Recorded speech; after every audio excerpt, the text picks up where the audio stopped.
আমি ভিখারি হয়ে আহা নাই, আমি যোগ্যতা লৈ আহিছো। আমার যোগ্যতা আছে। আমার দাবি মানিলা আমার দাবি ন্যায্য দাবি। আর আমি আমার পরিয়াল বর্গক লৈ আমি আত্মজাতিম। নিযুক্তির দাবিরে টেট উত্তীর্ণর প্রতিবাদ।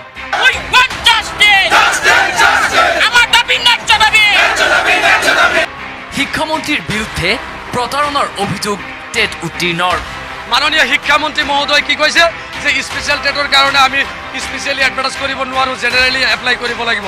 এটো কেনেকৈ সম্ভৱ? আমাৰ লগত ইমান প্ৰতাৰণা কিয় চলিছে? ন্যায্য প্ৰাপ্তিৰ দাবিৰে পুনৰ প্ৰতিবাদত বহিল ৰাজ্যৰ একাংশ টেট উত্তীৰ্ণ।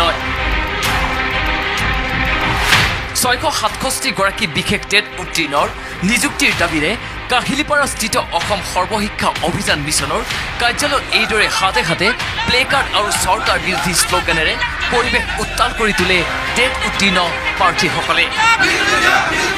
2021 চনত বিভাগে অনুষ্ঠিত কৰা বিশেষ টেট পৰীক্ষাত উত্তীৰ্ণ হৈছিল এইসকল প্ৰাৰ্থী। কিন্তু আজিকপতি শিক্ষা বিভাগে নিযুক্তি প্ৰদান কৰা নাই 667 গৰাকী টেট উত্তীৰ্ণ। বহুবাৰ শিক্ষামন্ত্ৰী আৰু মুখ্যমন্ত্ৰীক সাক্ষাৎ কৰিও বিফল হৈছে প্ৰাৰ্থীসকল, যাৰ বাবে বুধবাৰে এইদৰে প্ৰতিবাদী কাৰ্যসূচী ৰূপায়ণ কৰে প্ৰাৰ্থীসকলে।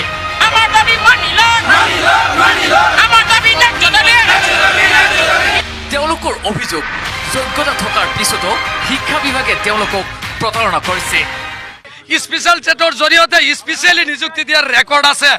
তাৰ পিছতো মাননীয় শিক্ষামন্ত্ৰী মহোদয় কি কৈছে যে স্পেশাল টেটৰ কাৰণে আমি স্পেশালি এডভাৰ্টাইজ কৰিব নোৱাৰো, জেনাৰেলি এপ্লাই কৰিব লাগিব। এটো কেনেকৈ সম্ভৱ? অতি শীঘ্ৰেই যদি 667 গৰাকী টেট উত্তীৰ্ণক নিযুক্তি প্ৰদান নকৰে তেনেহ'লে পৰিয়ালৰ সৈতে আত্মজাকৰ হুংকাৰ টেট উত্তীৰ্ণৰ। আমার পরিয়াল বর্গক লৈ আমি আত্মজাতিম। এইখন অসম মুলুকত য'ত নেকি কোনো গণতন্ত্র নাই, য'ত কোনো ন্যায় বিচাৰ নাই, তাতে জীয়াই থাকি লাভ নাই। ইতিমধ্যে প্ৰতিবাদী শিক্ষকসকলৰ এটা প্ৰতিনিধি দলে অসম সৰ্বশিক্ষা অভিযান মিছনৰ শীৰ্ষ বিষয়াৰ সৈতে এক বৈঠকত মিলিত হৈ দাবী সম্বলিত এখন স্মাৰক পত্ৰ প্ৰদান কৰি তেওঁলোকৰ সমস্যা সমাধানৰ বাবে এটা সপ্তাহৰ দিন বান্ধি দিছে। যদি এটা সপ্তাহৰ ভিতৰত তেওঁলোকৰ সমস্যাসমূহ সমাধান নহয় তেনেহ'লে পুনৰ ৰাজপথত ওলাই অহাৰ হুংকাৰ দিছে টেট উত্তীৰ্ণ প্ৰাৰ্থীসকলে। আমাক যিখিনি আমি ক'বলগীয়া আছিলে কথাখিনি তেখেতক ক'লোঁ, আৰু তেখেতে আমাক আশ্বাস দিছে তেখেতে অনাগত দিনত কম দিনৰ ভিতৰত ডেফিনেটলি আমাৰ হ'বলৈ কামটো কৰি দিম বুলি কৈছে। যদি এসপ্তাহৰ ভিতৰত নহয় তেনেহ'লে আমি পৰৱৰ্তী পৰ্যায়ত আকৌ আমি বেলেগ পদক্ষেপ ল'ম, ৰাজপথত আহি আমি। সমাজত জ্ঞানৰ পোহৰ বিলোৱা এই শিক্ষকসকলৰ প্ৰতিবাদক চৰকাৰে কি সঁহাৰি দিয়ে সেয়া সময়ত লক্ষণীয় হ'ব।